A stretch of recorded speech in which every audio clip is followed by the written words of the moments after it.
पाकिस्तानची पोलखोल करणाऱ्या wing commander Vyomika Singh यांची आपल्याला माहिती आहे का? असं म्हणतात की नावातच सगळं काही असतं. आपलं नाव हीच आपली खरी ओळख असते. ऑपरेशन सिंदूर नंतर आणखीन एक नाव देशापुढे आलं, ते म्हणजेच विंग कमांडर व्योमिका सिंग यांचं. कर्तृत्वाप्रमाणे वेगळे असणाऱ्या या नावाला देखील एक वेगळा अर्थ आहे. व्योमिका हा मूळचा संस्कृत शब्द. याचा अर्थ आकाशात भटकणारा, आकाशात राहणारी किंवा आकाशाची कन्या असा होतो. ती 6वीत असताना एके दिवशी तिच्या वर्गात नावांच्या अर्थावर चर्चा सुरू होती. त्यावेळी एक मुलगी म्हणाली, तुझे नाव व्योमिका आहे. याचा अर्थ आकाशाची मालकीण असा होतो.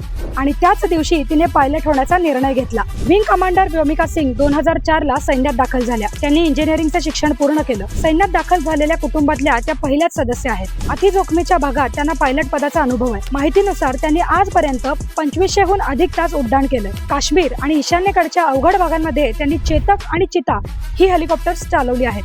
2020 मध्ये यांनी अरुणाचल प्रदेशात एका महत्वाच्या बचाव मोहिमेचे नेतृत्व केले. नागरिकांना बाहेर काढण्यासाठी अत्यंत कठीण परिस्थितीतही त्यांनी उड्डाण केलं. 2021 मध्ये जेव्हा त्या माउंट मणिरंग साधारण 21,650 फूटवर सर्व महिलांच्या त्रिसेवा गिर्यारोहण मोहिमेत सामील झाल्या, तेव्हा त्यांचे धाडस पुन्हा सिद्ध झाले. त्यांच्या धडाडीमुळे आणि त्यांच्या कामामुळे चीफ ऑफ एअर स्टाफ आणि air officer commanding in chief यांच्या हस्ते त्यांना गौरवण्यात आलं.